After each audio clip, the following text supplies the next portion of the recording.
Hello everyone from Chelsea Fan TV. We're in Middlesbrough. We've just lost 1-0. I've got Michael on my right, Jacob on my left. Michael, we'll start with you, mate. First time on the channel. Good to have you on. I wish we could have you under better circumstances, but I respect the fact you've made the trip down here. You come down from London, is that right?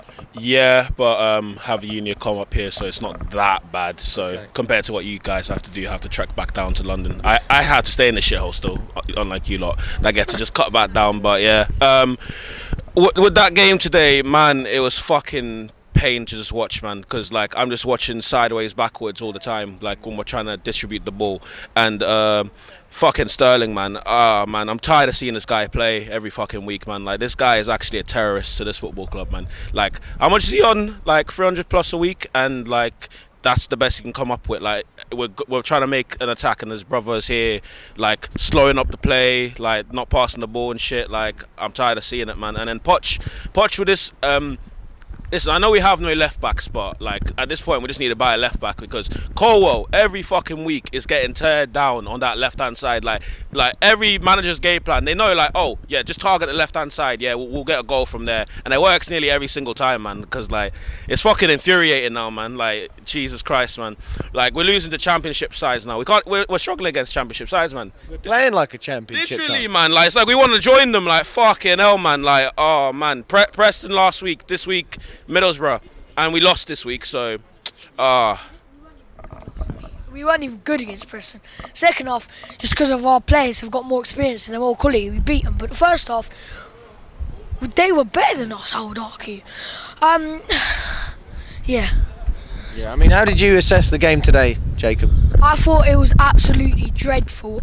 I thought, to say anyone had a good performances, I wouldn't agree with. I think there was little bits, but I just think this is, it's just lowest of lows. Like, it's not even just, this is the pressing, this is this is that. It's like, it's suffering this, and it's like, thing is, I go home and away everywhere. I've been to international, Madrid, Dortmund. So I've seen high moments and I've seen low. But I wouldn't even call this low. I'd just call it lowest of lows. It's dreadful. You know what?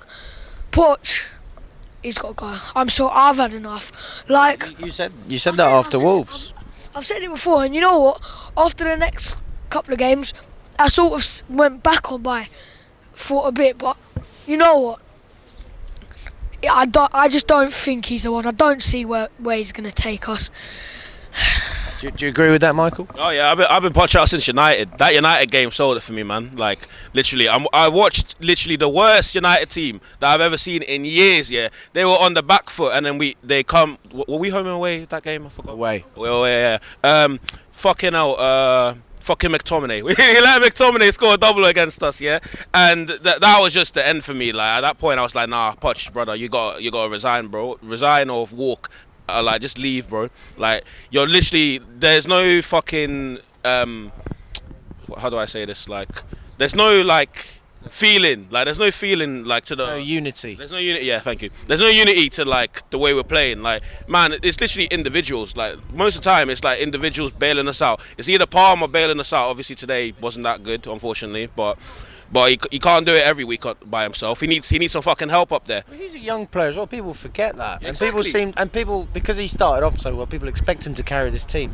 But this isn't the Chelsea of old, where you've got your Ballacks and all these older players to carry. All them, man, yeah, literally, like, imagine what Drogba and Lampard are like watching this shit, man.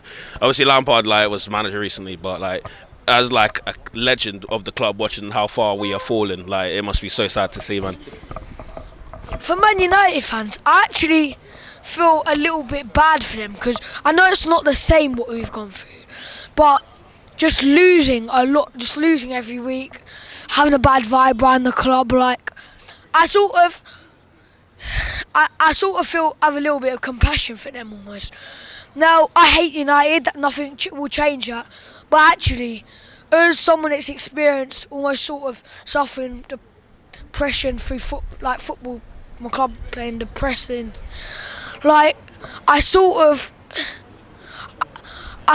see like where they're coming from, and I see like it's so like I know Scott McTominay Scott I McTominay. understand what you're saying when you say you see where they're coming from, because, well, I think what you're getting at is you see Sterling on 300 grand, you look at Martial, Rashford, all these other players on big contracts at Man United. He shouldn't be on 100k, to be honest. He's dreadful.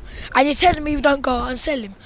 I also am speaking to a fan, to Johnny, the one you had on with Matt at one point, and he was even saying about getting Chiesa maybe with a swap deal of like 15-20 million because of he's got a vibe. But so he's got to go, Sterling. Honestly, who had a good game today? Caicedo did bits, but I wouldn't say he had a great game, to be fair. I thought Caicedo was really good, to be honest with you, and I think Fernandes was okay as well. I don't know why he took Fernandes off. Yeah, Enzo, yeah, man. Like, I was watching that when he took Enzo off. I'm like, oh my god, this guy is doing it again. Like, these tactics or these substitutions again. He's fucking us over again with the substitutions. It just reminds me of the Crystal Palace game where we started with basically no fullbacks. Like, and then he finally woke the fuck up and he's like, oh shit, let me chuck on some fullbacks, save the game. But and then today, again, obviously we have no fullbacks on bench, so we're fucked there.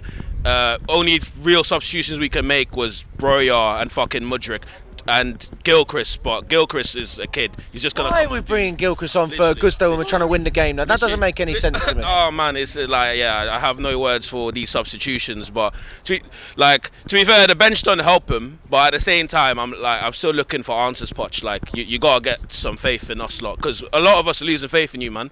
I have no faith in you. Like, pretty sure like 80% of Chelsea fan base don't have faith in you. You gotta turn this shit around, man, because another year of being mid-table, I don't think a lot of us Chelsea fans could deal with it, man. Literally, it's painful.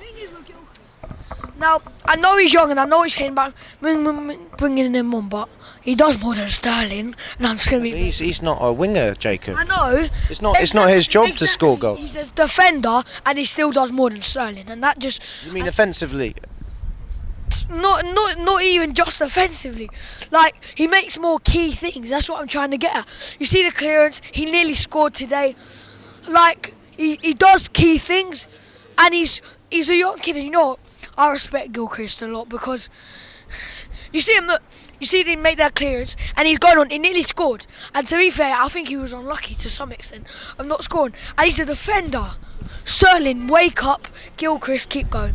Yeah, I think it's interesting. Bowley, I've had enough of Bowley. Right. Obviously, that's not going to happen. But if we can go back to an ideal world, I don't like what Bowley's done, but I do think it's too early still. Because I think when you have a project like this, you do have to give it time, because it is a long-term project. We haven't improved. Project we'd improve slightly by slightly. We haven't improved.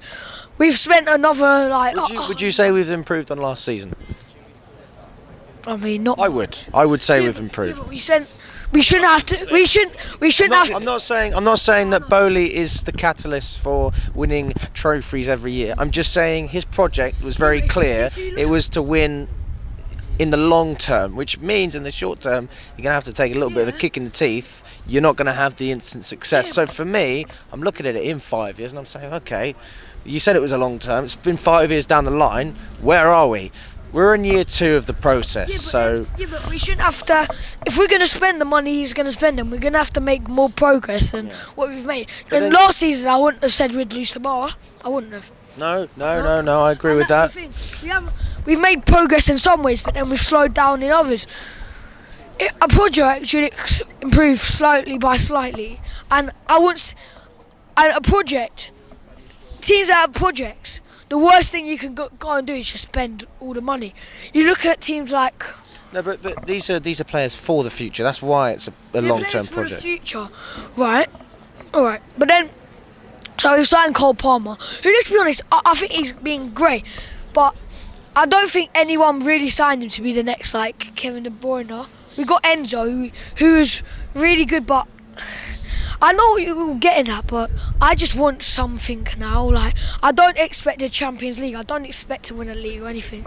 I expect minimum Europa League, and that should always be the standard, no matter if it's a rebuild or. We spent £1 billion, and like, I don't know now, but it weren't long ago Fulham were above us in the league. And to be fair, some people would almost argue they've had a bit of a rebuild when they signed like Paulinho. They signed a couple of young players. and they spent like 20 mil, and they were better than us. It's not a rebuild. It's not a case of a rebuild. It's a case of bring some young players in. If they don't work, then you bring in new ones. But we need some experience, because you don't just. The only experience we've got is Thiago Silva, and he's getting to the age where he's not going to be able to play every game. He's not going to be able to play every week. So get some more experience, but like someone not like Sterling, maybe just not Sterling, just anyone not like Sterling. Yeah, that's fair enough. And Michael, just before we finish up, do you see us getting anything out of the second leg? Yeah, I always believe that we can fight back, but man, do we need to wait the fuck up big time, yeah? Because like Jesus Christ, like this game, I literally saw Palmer miss, like could have got a hat trick from what I saw with all the chances he missed. But yeah, we just need to wait the fuck up in the second leg. Also January window, yeah. Can we please buy a striker, Mr. Todd Bowley? Yeah, we'd like to buy a striker, and then on top of that, need a left back. Get me a left back, because I'm tired of seeing this Colwell experiment at left back. It's not working. It's fucking shit. Everyone can fucking see it's shit. Can we just buy a left back, and then a DM if needed, because we've all established Caicedo is not a DM. He's like. Do you think Caicedo played badly today? No, he didn't play badly, but like if you're expecting him to do all the grunt work, he's not going to do that, because fucking Gallagher will fucking go all the way up forward and leave my man on his ones to do all the dog work, and he's not capable of doing that all the time. Like he needs fucking reinforcements in the midfield with him. I actually thought Caicedo was really good today. Yeah. He was not bad. Like when I was watching, he was one of the few players I looked at and said, you know what? Fair play, son. Yeah. You are playing in an absolute shit team and still managing to look good. You've got to be all right to do that. Yeah, you got to be good, yeah. But like, I'm just looking at the rest of them. I'm like, just seeing headless chickens running around, yeah. But yeah, like that's all I have to say, to be honest, on the matter. Thank you very much, mate. Trevor, do you mind if I quickly ask you? I know you were telling me earlier about Thiago Silva. So what was the situation? Because you were near him when he came over to the fans. Yeah, we were. He came over. I think that's the thing with Thiago Silva. Win, lose or draw, you know, he'll always come up to the fans. He looked furious. He looked upset. He looked devastated, you know, about the result, and just some fans getting in his face, shouting at him. I haven't seen the replay, so I don't know what it was all about. But I mean, I managed to see what was happening, but I was much further than you, so I don't know anything. Did you hear anything that was said? I didn't hear anything that was said. He just looked really upset about the result, and he looked really upset about, you know, a fan getting in his face. And the thing is, you know, certain players, you know, they look like they don't care. Maybe they do, but to have a go at Thiago Silva, who's the one guy that will always come over to the fans, looks like he cares. I mean, you might as well kick Dennis Wise in the bollocks. Do you know what I mean? Like, it's just nonsensical. But yeah, unbelievable. Unbelievable, mate. Yeah. I do think it's okay to be upset at the players, and I do think saying to them, yeah, we haven't played well, and I do think not giving everyone a clap if they haven't done well, I think that's acceptable. But sprinting straight up to them, which looked like from a bit of a distance that it was abuse. It's not the point. I obviously, to be honest, I weren't clapping him down. I was booing a couple of the players today, and I weren't going to clap him because I don't think he was great. But I definitely wouldn't have run up at him and shouted abuse, because we all have entitled to our opinion. And you know what? That fan might have just had a really bad day and just did it. So I don't want to. Because he might just be really upset, but it's not the right thing. And I didn't support any. I didn't think he was good at all today. I didn't think anyone was good, but I still wouldn't run at doing what the fan did.